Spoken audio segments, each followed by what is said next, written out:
We have a long day today, and it's going to be information-packed, no question about it. I enjoy these from two standpoints. I enjoy doing what I do, obviously, and I enjoy getting to interact and meet people that are trading and learning and going through some of the experiences that I've been through so many times in the past. But at the same time, standing up here for 8 hours and talking, it does wear on you a bit. So if I sit down every now and again, if you'll allow me, that might help me. I may not. We'll just kind of see how things go. How many were at the Dallas workshop? Couple. All right. So that one was 3 days. And by the third day, I was shot. So I knew that in order to be able to do this right, I was going to have to cut it down to 3 days. I could go for 5 days on this stuff if I could keep everybody's interest. But there's a lot of material that we can go through. So I had to kind of pick and choose, what aspects do we want to focus on? So I made a little bit of changes, hopefully improved changes, a little bit more focused in some areas that I think that needed to be more focused on. So it's going to be a fun time. Before we get started, I want to find out who's been trading, who's here and been trading the longest. If you've been trading for more than 30 years. Okay, got like 3, 4, 40 years. You've been 40 years. We have 40 years. What's your name? Collingwood. Collingwood. Mr. Collingwood. Congratulations, 40 years. He's the veteran. That beats me. How long have you been trading? Since I was probably 30. We'll leave it at that. Oh, excellent. Then there's one other person I want to mention real quick. Where's Ron Kirschman? I don't see him in here. Really, Ron? I mentioned his name and he's not here. All right. When he walks in, everybody clap. You'll know it. All right, let's go ahead and get started. Trading foundations. I have a lot of stories that I could tell y'all, and I'm going to tell you a few. During this session, we're going to go through a lot of information. We're going to go through a lot of numbers, stats, and whatnot. You're also going to hear about some stories. I have a lot of experience. I have a lot of experiences in trading. And, oh, here's Ron.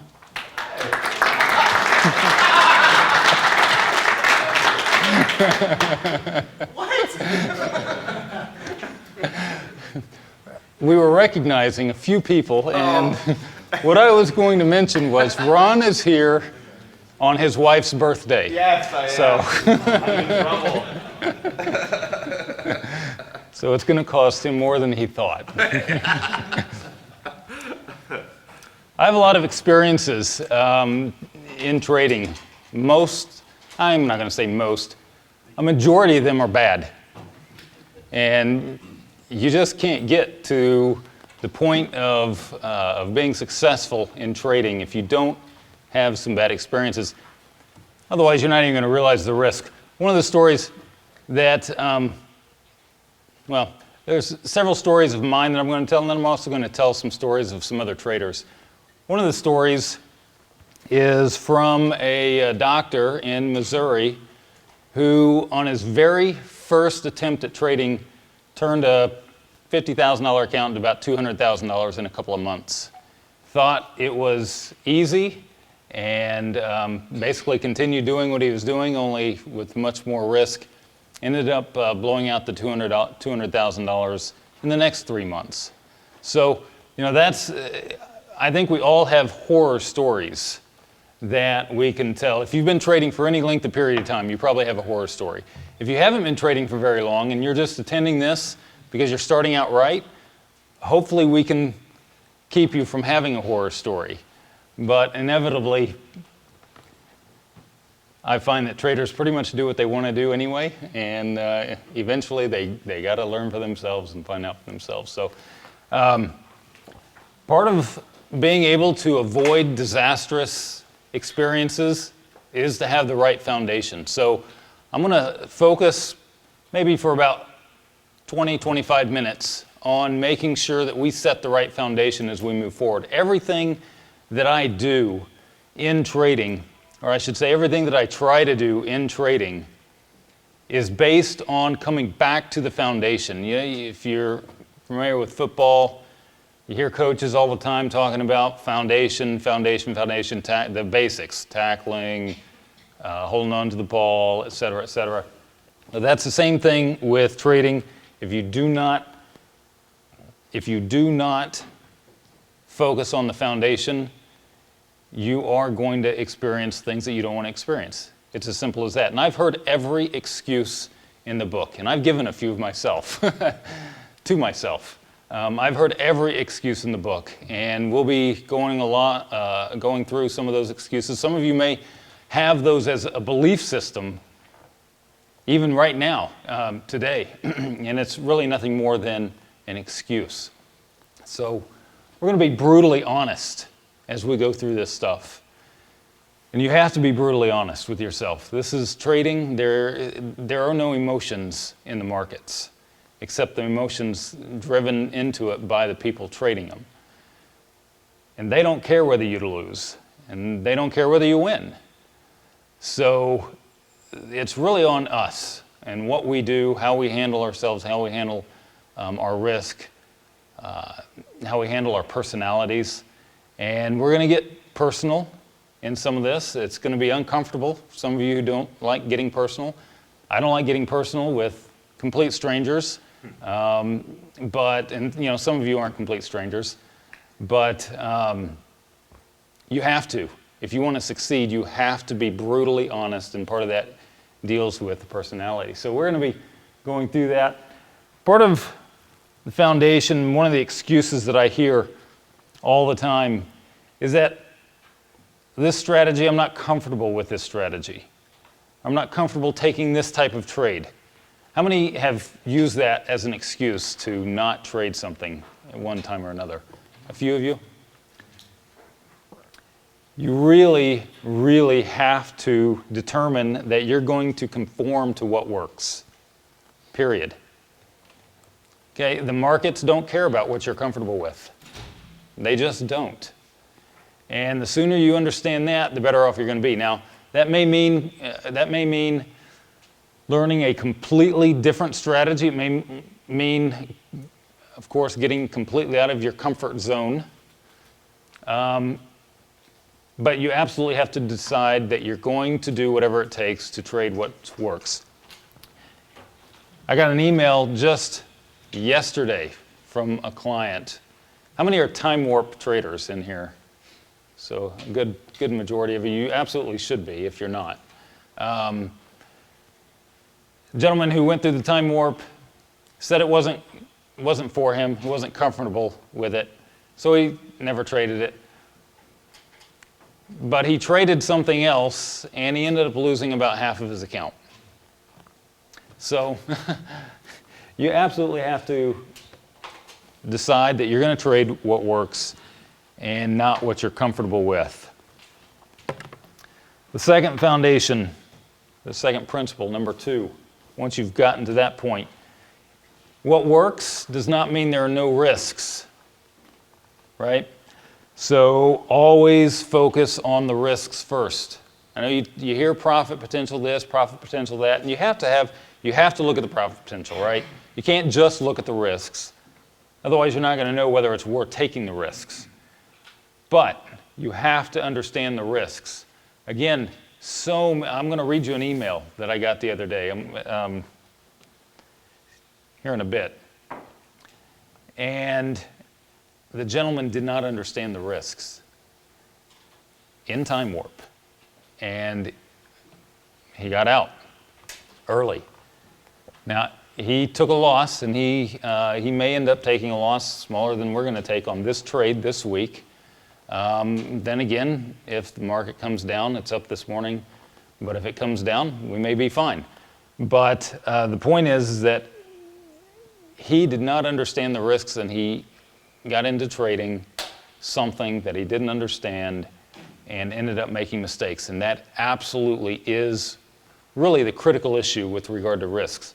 If you don't understand the risks and you get into a situation that you weren't expecting, that's when you make decisions where there's no basis for making those decisions. You fly by the seat of your pants, which I'm almost for certain most of you have done at some point or another, just simply from my own experience and from talking, again, to thousands of traders in the past. I know that's a common trait, is to kind of fly by the seat of your pants every now and again. You don't want to do that, ever.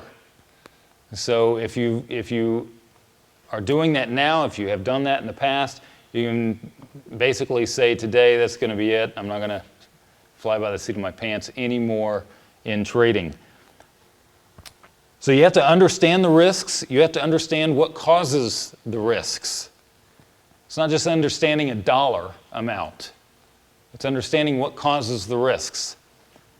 There are strategies that should go into drawdowns when the market is choppy. And then there are strategies that should go into drawdowns when the market is trending. There are strategies that should go into drawdown when the market goes up, and there are strategies that should go into drawdown when the market goes down. And if you're in one of those situations and the strategy is going into a drawdown, and it should be going into a drawdown because of the type of market action, but you didn't understand that, so you don't understand why the drawdown is occurring in the way that it's occurring, and you quit trading that strategy, you've made a critical mistake, because every strategy goes into drawdowns. You can't get out of that. So you have to understand what type of market is conducive of drawdowns in whatever strategy that you're trading. Otherwise, you're going to make mistakes on continuing or not continuing the strategy. Same thing, if you have a trend following strategy, for example, and the markets are trending and you're going into a drawdown, then there might be an issue. That's a red flag that you might, okay, I need to take a look at this strategy again and find out whether it's actually doing what it is that it should be doing. Then you also have to understand how often those risks should occur, or how often those drawdowns should occur. So this is not a small area by any long shot of the imagination. It's the first thing that you have to address, and it's the one thing that you have to understand more than anything in order to make the right decisions. How many have traded a system? How many have decided they're going to trade a system and stop trading within 90 days of starting? Oh, come on. Most of us. How many times have I done that? Yeah, that too. You have to give it enough time. You absolutely have to give it enough time. I think one of the major problems with traders and experiencing success is that they do not have the patience. For whatever reason, they view short-term trading from a short-term perspective. Because your trades are short-term does not mean that your commitment should be short-term. But for some reason, that's the mentality out there. And you absolutely have to look at this from a long-term perspective. If for no other reason than the money management and the compounding and what it provides in the long run. It takes longer than most people expect to get started. It takes longer than what most people expect to build the foundation of their trading accounts so that they get to the point where they're compounding and they're experiencing and reaping the benefits of that compounding. So you absolutely have to commit for a long period of time. That's why you do your homework to begin with. You make sure you understand what you're doing, you start small, and you let it prove itself, and you commit to it for a long period of time. If you're switching back and forth and back and forth and back and forth and back and forth between different strategies, which people do for years, had they just stuck with what they started with and kept at it for 2 years, even if it was not that great of a performing strategy, and applied the money management, you get to the point where you're way better off 2 years down the road than you are by continuing to switch. And I'm going to be presenting some stuff today, and you're going to want to trade it all. I mean, I do. I want to. So, for example, in time warp, there are so many variations that you can trade in time warp, and you're going to have to settle on one or two, maybe three, unless you have a lot of time on your hands. So, you have decisions to make, but settle on one, two, or three types of strategies and stick with them. Apply the money management, and you'll be good. Give yourself the highest probability of long-term success. Now that brings in the next principle, trade size. Okay, we focused on risks, yes. Part of that is dealing with trade size, yes. But trade size is more than just dealing with risks. It's obviously dealing with profit potential. Now, with this workshop, you have access to my 10-hour money management course. How many have gone through that? Okay. If you haven't, it's one of the first ones you're going to want to go through when you get home, is the 10-hour money management course online.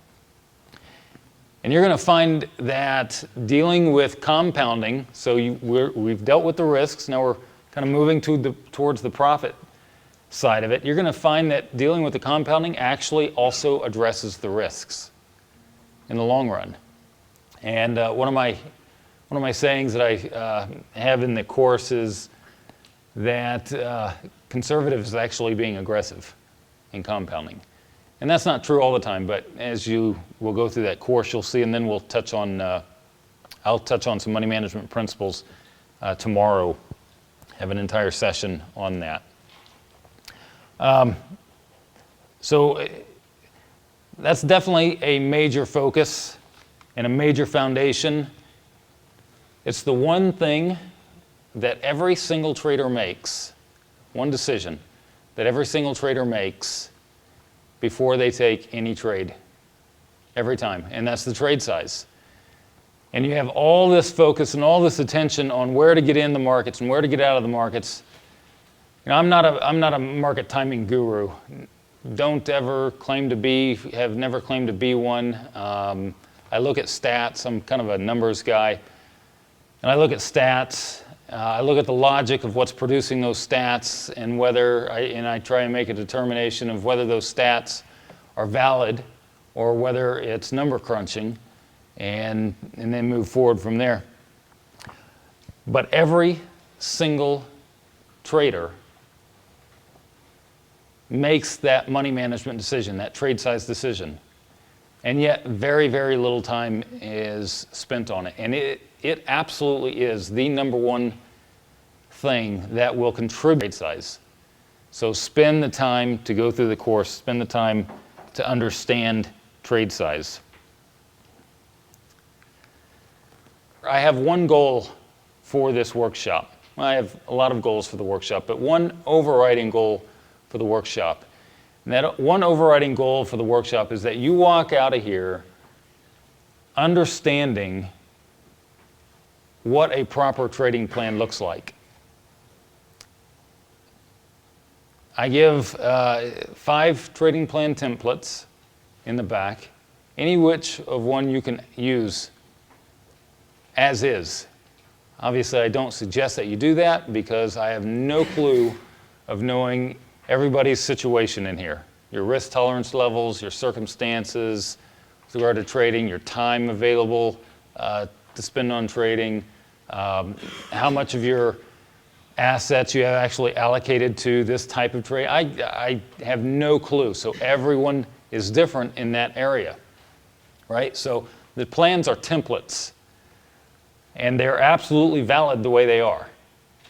But you'll just have to make some modifications with regard to what you are comfortable with regard to risk.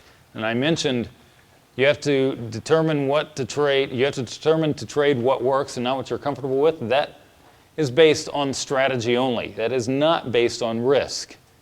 You cannot ever risk more than what you're comfortable risking. So that's something that is something that you have to modify within the trading plan. You may make some changes. I know most of you probably trade other things that are in the trading plan. So it's more of a template for you to be able to insert other strategies. It's the same format. In every strategy that I trade, it goes into that format, which you'll see in the trading plan. So you'll walk out of here with a trading plan, and literally you can begin trading that plan on Monday if you want. And most of you are probably going to want to take a little bit of time to get started, but you can start very small, very basic, and get going, and then begin to add to that trading plan or build onto that trading plan as you move forward. But if you're trading, well, let me ask this. 1 year ago, we won't count today, 1 year ago, how many were trading according to a well thought out business trading plan? Well, 1, 2, a few. This is a business. This absolutely is a business. How many own your own business? Okay. Do you operate without a plan? It makes absolutely no sense to do that, right? You have to have a plan. Now, obviously, I own my own business, and that plan changes often. And there's nothing wrong with that. As I come into new information, as new opportunities present themselves, plans change. You got to adapt, and that's fine. Your trading plan can change, but man, you've got to trade according to a plan. Otherwise, when I asked if you're trading by the seat of your pants and you didn't raise your hand, you're trading by the seat of your pants. So it is absolutely critical, absolutely critical. In fact, if you do not decide or determine that you're going to trade according to a trading plan by the time you leave here, you should not trade. I'll save you a lot of money, a lot of headache, a lot of time. You shouldn't trade. I tell that to people a lot. They don't like it, but I get emails and I say, based on what you said, you probably shouldn't trade. And then they complain about me on the internet, but it is what it is. I'm brutally honest, because there's no mercy at the markets, none whatsoever.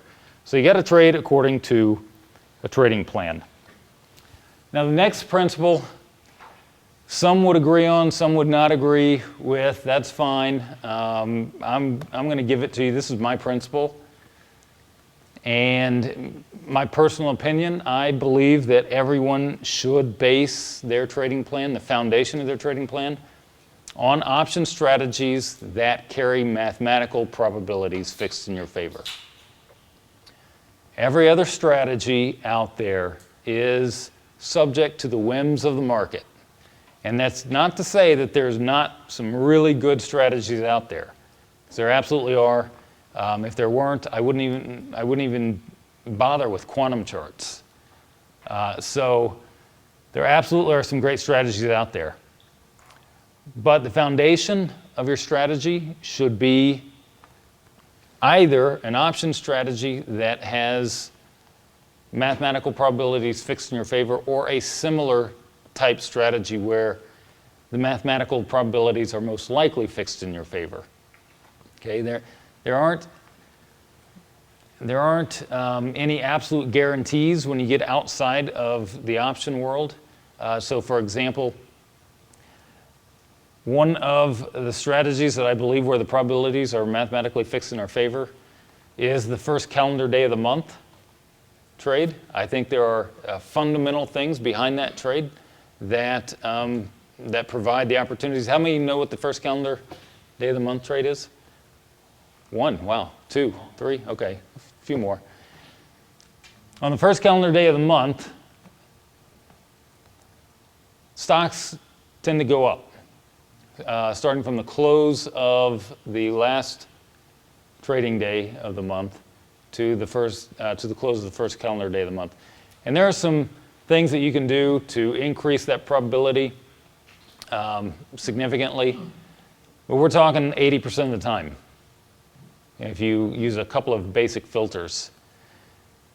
And I believe, and that's been since 1982 that I have that information, and it's pretty consistent. So, that's a type of strategy where the probabilities might be fixed in your favor over the long run, unless something fundamentally changes with how money moves into the market. Then that might change, but I don't see that happening at this point. So how many took the first calendar day trade this month? I did, and ended up losing. The market was down pretty big. So it doesn't work all the time, and there's no guarantee that it will continue on. And when I say fixed probabilities, that does not mean that there are not risks. It does not mean that there are not times where those probabilities don't line up, and that includes with the options. The fixed probabilities are based on normal market action. When the market action begins to come out of that normal or out of normal range or normal mode, then those probabilities can be overridden. And that's what happens, for example, with time warp and what may be happening this week. When you see a 6.5% move from low to high in 4 days in stocks, that's abnormal. So that's going to happen. So the foundation of your plan should be based on something that gives you a probability of success. And it's not just number crunched strategies. Okay? So those are the 5 principles that I want to kind of lay down and just set as the foundation so that from this point on, we begin to build on those things, expand on those things, and then create the trading plan with those things, obviously with that being one of the principles.